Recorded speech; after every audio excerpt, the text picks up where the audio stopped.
মণিমালাস ব্লগে তোমাদের স্বাগত আর অনেক ভালোবাসা। আজকে আবারও একটা ব্লগ ভিডিও নিয়ে তোমাদের সামনে চলে আসলাম। এর আগের দুটো ব্লগে তোমরা দেখেছো যে আমাদের ফ্ল্যাটে সরস্বতী পুজো, আর আমি তোমাদের এর আগে বলেছিলাম যে ফ্ল্যাটের পুজোর সাথে সাথে আমরাও কিন্তু বাড়িতে ছোট করে একটু পুজো করেছিলাম। তাই আজকের ভিডিওটা কিন্তু আমাদের বাড়িতে যে সরস্বতী পুজো হয়েছে সেটাই তোমাদের সামনে তুলে ধরবো।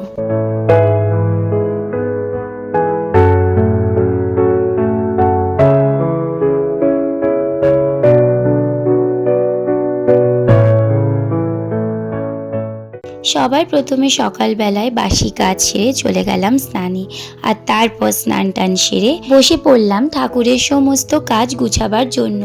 কারণ ঠাকুরমশাই সবার প্রথমে আমাদের বাড়িতেই আসবেন, তারপর কিন্তু যাবেন ওপরে পুজো করতে। সেই কারণে যদি তাড়াতাড়ি গুছিয়ে রাখি তাহলে কিন্তু সুবিধা আমাদের, প্লাস আমাকে ওপরে গিয়েও কিন্তু টুকটাক কাজ করতে হবে। সেই জন্য খুব তাড়াতাড়ি কিন্তু সমস্ত কাজ গুছিয়ে নিলাম। এর আগে যতবারই আমাদের বাড়িতে পুজো হয়েছে ততবারই কিন্তু কাজ একটু হলেও পেন্ডিং থাকতো, আর ঠাকুরমশাই আসার পরে সেটা কমপ্লিট হতো। কিন্তু এবারে আমার কিন্তু একদম তা হয়নি। 1.5 ঘন্টা থেকে 2 ঘন্টা আগে আমার সমস্ত কাজ হয়ে যায়। আমার বরমশাই বলে যে এত তাড়াতাড়ি ফল কেটে রাখছো, ফল তো কালো হয়ে যাবে। কিন্তু ঠাকুরের দয়াতে তা কিছুই হয়নি, যেরকম ফল কেটেছি সেরকম ফ্রেশই ছিল। এবারে সরস্বতী পুজোটা কিন্তু খুব মজা করে কাটালাম। ভেবেছিলাম যে এবার স্কুলে যাব। আগের বছর কিন্তু আমি 2টো স্কুলে গেছিলাম। আমার বাবা যে স্কুলে চাকরি করতেন সেই স্কুলে গেছিলাম, আর আমার স্কুলেও গেছিলাম। এবার আর সেই সুযোগটা হয়ে উঠল না, কারণ আমাদের বাড়ির পুজো করার পর কিন্তু তারপর ওই যে বললাম ফ্ল্যাটে পুজো হচ্ছে, সেখানে সময় দিতে হলো। তারপর দুপুরবেলায় খাওয়া দাওয়া, একটু সামান্য রেস্ট নিয়েই কিন্তু আবার বিকেলে প্রোগ্রাম শুরু। কিন্তু রেস্ট কিন্তু আমি পাইনি। রেস্ট বলতে ওই একটুখানি বসেছিলাম, জাস্ট এইটুকুই। তারপর কিন্তু আবার এসে তাড়াতাড়ি করে রেডি হয়ে আবার যেতে হয়েছে। তো এবার আর পারলাম না স্কুল ভিজিট করতে। নেক্সট ইয়ার দেখবো যে যদি পসিবল হয় সব কিছুর মাঝে একবার হলেও একটু স্কুলে যাব। পরের দিনও ভেবেছিলাম যে দধিকর্মা সেদিনকারও যাওয়ার জন্য, কিন্তু সরস্বতী পুজোর দিন সেভাবে অত কাজ না করলেও এত টায়ার্ড হয়ে গেছিলাম যে ঘুম ভেঙেছিল অনেক লেট করে। তারপর স্কুলে যাওয়াটা আর সম্ভবপর হয়নি, কারণ বাড়িতে দধিকর্মা ছিল, আবার আমাদের ফ্ল্যাটেও দধিকর্মা ছিল। তো সেই সব কাজের মধ্যে নিজেকে অনেকটাই বিজি রাখতে হয়েছিল।